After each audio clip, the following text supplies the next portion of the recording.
Can you introduce yourself to us, please? Uh, Dante, last name Edwards. From the Caribbean. I live in Jersey now, but yeah, pretty much it. Nah. I love bodybuilding. I love to see people pose. Always loved it. Always love just watching people do their thing on stage. To Nice. me, I think it's the greatest sport, and it looks amazing. So, Nice, nice. So how did you end up, in the royal family?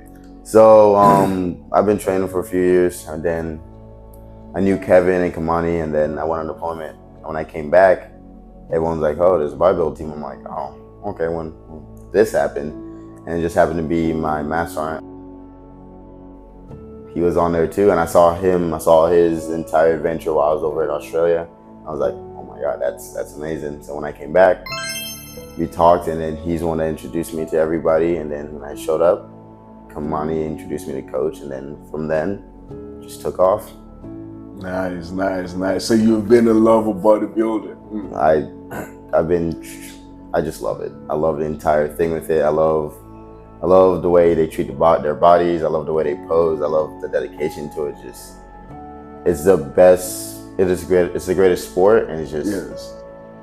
it's the highest form of self-love. I feel someone can give Yes. themselves, because it's not just, oh, it's a sport and to like you're going to be a professional athlete, but now you're actually taking your body to different heights, and like you're perfecting you, which is to me is the best form of self-love. Yes. All right. Now let's take it all the way back to when you were in the prep course before you joined the main team, right?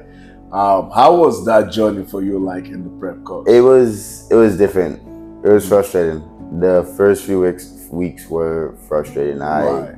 Because I was so used to just heavy with a lot of reps midweight, and then like dropping the weight and just doing the ego breaker. Yeah, that threw me through a loop, because the first week I was like, okay, fine, it is what it is. Second week I was like, okay, this is getting frustrating now, because I'm like, I could do it. I'm like, can I go past what was recommended? Started doing that. I'm like, okay, you know what? Just start going to failure.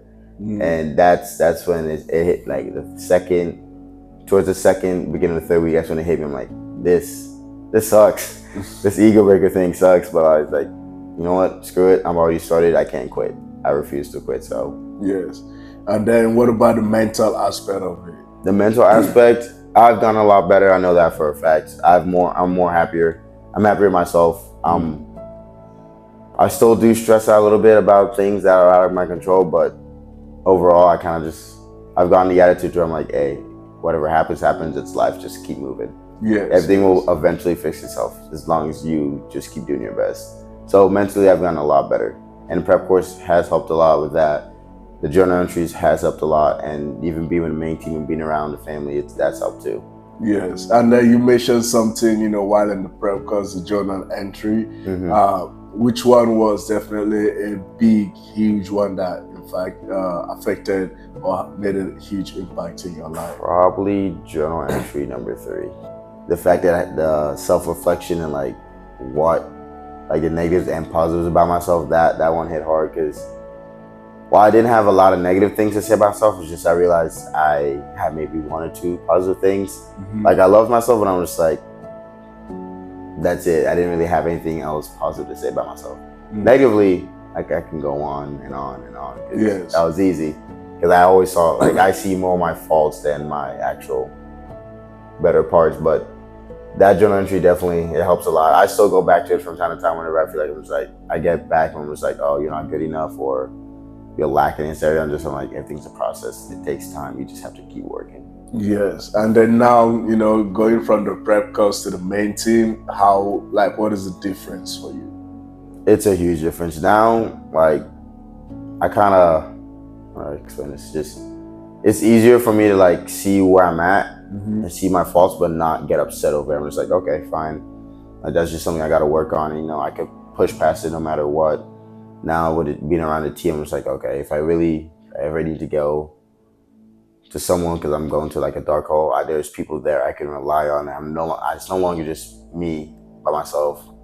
Yes. I don't have to ignore my problems and push it down. I have people I can talk to now. So Yes, much yes. better. Wow, wow. Thank you very much for sharing that. And then just looking at everything overall, joining the royal family, what was life, or what is life like right now? And before even joining the prep course, like, who was Dante then and who is Dante now?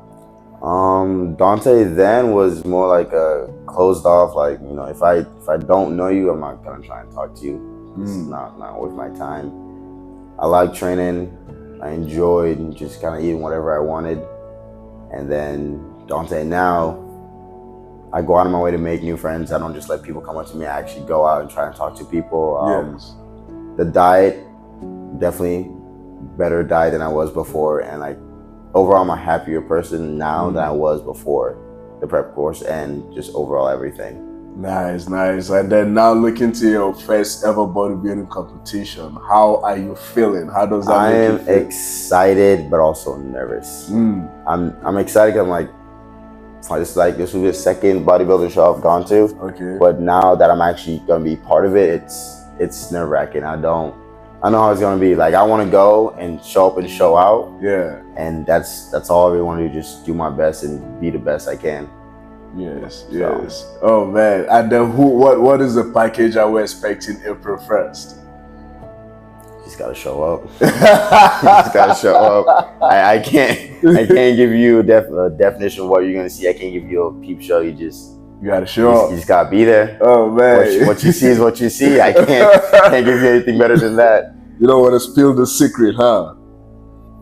That is good. That is good, man. We will see on April 1st. And then lastly, if there's any word of advice you have for anyone out there, what would that be?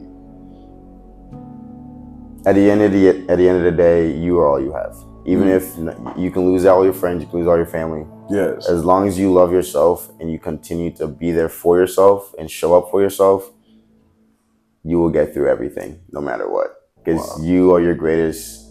You love yourself more than anyone else. You probably don't realize it, but you're your biggest hater, your biggest lover, your biggest supporter. You are the one person you can always rely on, because you can't leave yourself. You can zone out, but you can never physically leave yourself. So as long as you get comfortable with yourself, you will be happy. That is it. Nice. Thank you very much for that. We'll look forward to April 1st. Woo! Man with the secret. Thank you very much for your time. Of course.